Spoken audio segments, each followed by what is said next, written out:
l'apprentissage. Sur le plan financier, sur le plan éthique, nous savons que l'intelligence artificielle induit un coût.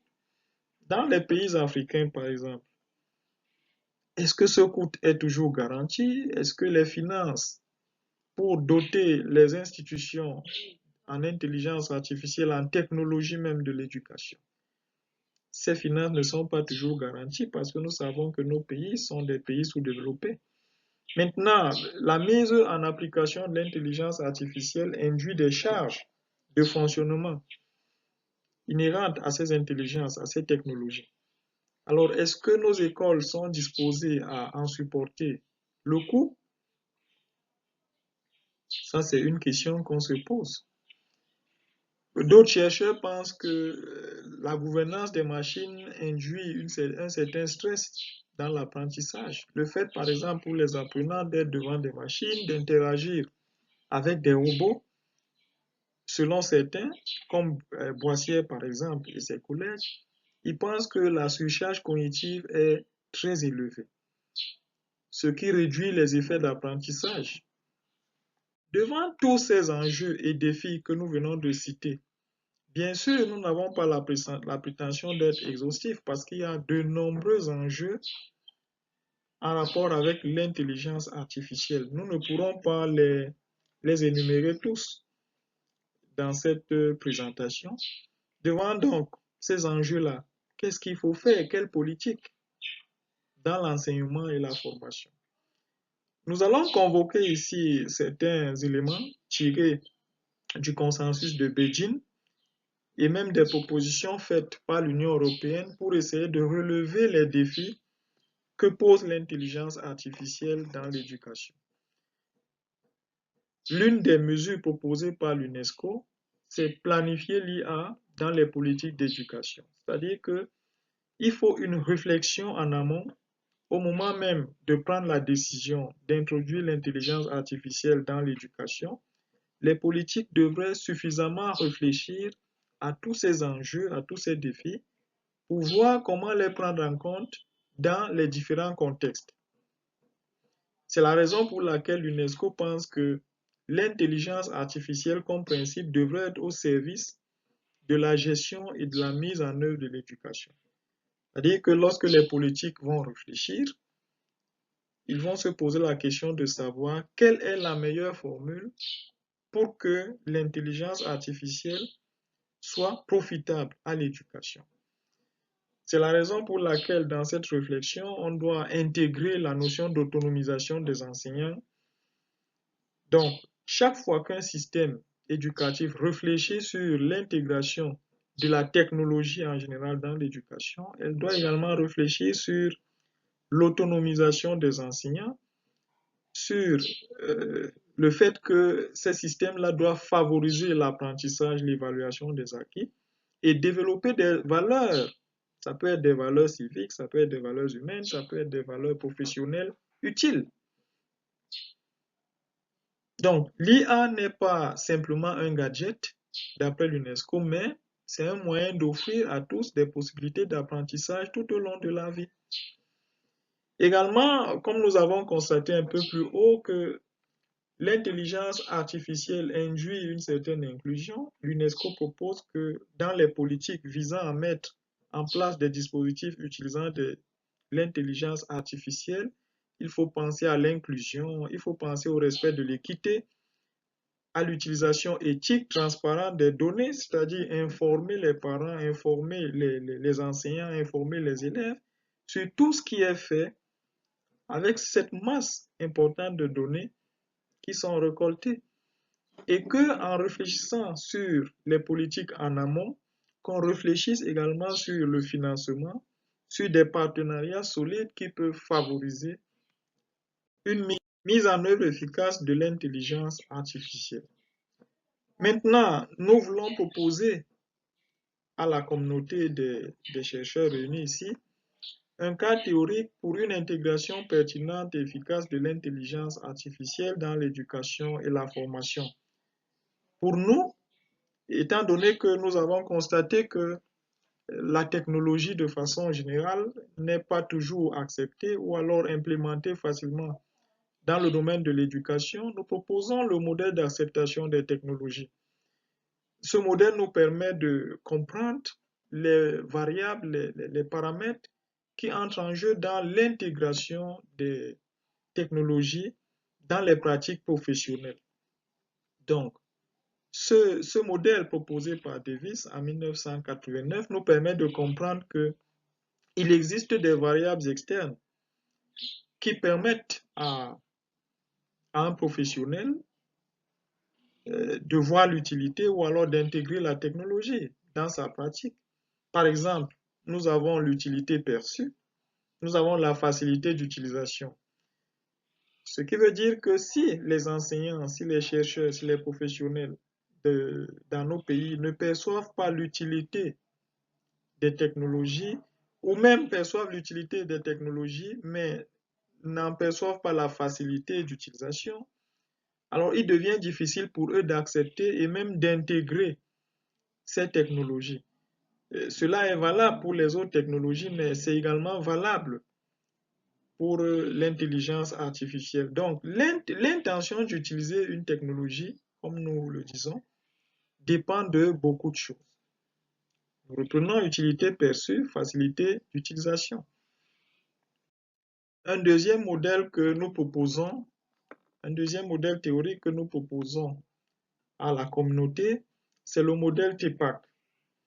C'est un modèle qui nous permet de comprendre que l'introduction d'une technologie dans l'éducation obéit à un certain nombre de principes. C'est que la technologie, la pédagogie et le contenu doivent être alignés.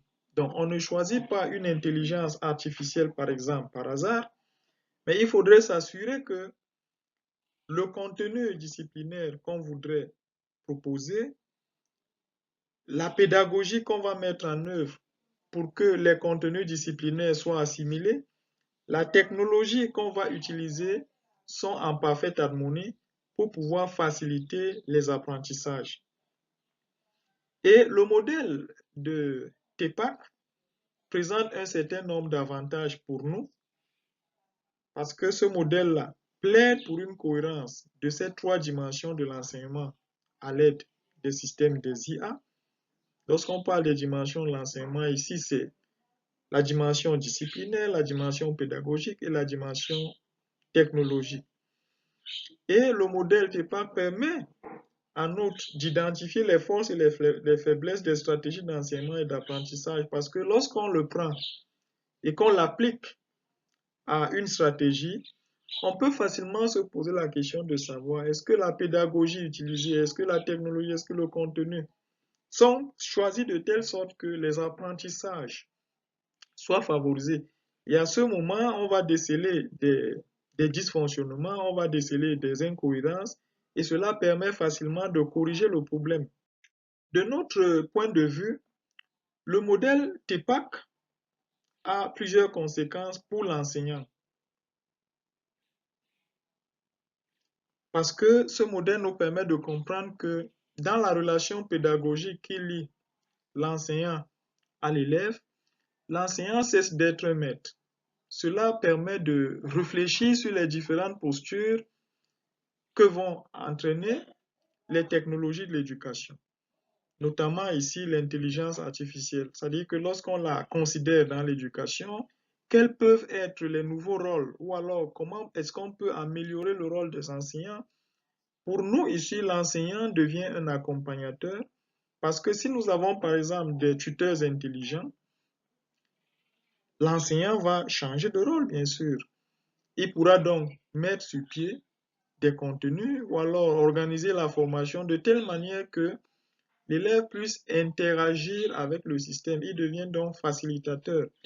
Et une autre posture qui nous semble intéressante ici, c'est la posture de chercheur. Nous avons vu par exemple que l'intelligence artificielle permet de collecter un certain nombre de données sur les acteurs et ces données peuvent très bien être utilisées dans des conditions éthiques, bien sûr, pour pouvoir favoriser les apprentissages, pour pouvoir nourrir la recherche en matière d'éducation. On voit que l'enseignant se trouve dans l'obligation donc de mener une veille pédagogique. l'enseignant contrôle et évalue son propre processus d'enseignement. Donc, nous pouvons dire que avec l'introduction de l'intelligence artificielle dans l'éducation, la posture même de l'enseignant change. Lorsqu'on reconsidère le triangle didactique de Husserl, il n'est plus majoritaire par rapport à l'élève sur le savoir, mais il devient un collaborateur, un coéquipier, un coach qui peut facilement favoriser les processus d'apprentissage. Le modèle TEPAC peut également permettre une meilleure organisation des processus d'enseignement et d'apprentissage.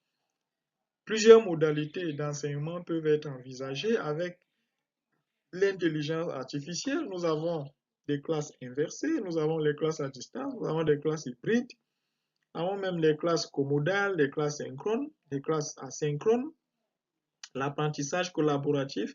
Il s'agira donc pour l'enseignant de devenir un bon ingénieur, de tenir compte des circonstances, des contextes, pour pouvoir organiser les modalités d'apprentissage et enrichir même l'ensemble du processus. En guise de résumé, de conclusion, de perspective, nous pouvons dire que l'intelligence artificielle offre de nombreuses possibilités aujourd'hui dans l'enseignement et la formation. Mais l'intelligence artificielle nous plonge tous dans des enjeux et des défis qu'il est impératif de relever. Nous avons de nombreux enjeux et de défis en relation avec la formation des enseignants, parce que nous avons constaté que les enseignants ne sont pas suffisamment formés pour prendre en main les dispositifs technologiques qui leur permettraient d'intégrer au mieux l'intelligence artificielle dans leur pratique pédagogique. Il faut donc former les enseignants. Il faut que les gouvernements dégagent de plus en plus de financement pour matérialiser l'intelligence artificielle dans l'éducation. La prise en charge des dispositifs technologiques, la prise en charge de l'accompagnement, tout cela a un coût et il faut bien que les politiques acceptent de prendre des décisions qui vont favoriser cela. Il faut également, à notre sens, une collaboration entre l'enseignement et la recherche. Nous avons vu avec une masse importante de données mises à disposition grâce à l'intelligence artificielle et aux technologies, ces données peuvent très bien être collectées par les enseignants et utilisées à des fins de recherche, bien sûr, en restant dans un cadre éthique bien défini. Nous pensons que si tous ces défis-là sont relevés, si les conditions que nous présentons là sont réunies, l'intelligence artificielle, loin d'être un outil dangereux, peut plutôt favoriser l'exploration de nouvelles modalités pédagogiques qui, à notre sens, peuvent permettre la modernisation de nos systèmes d'enseignement et de formation. Je vous remercie.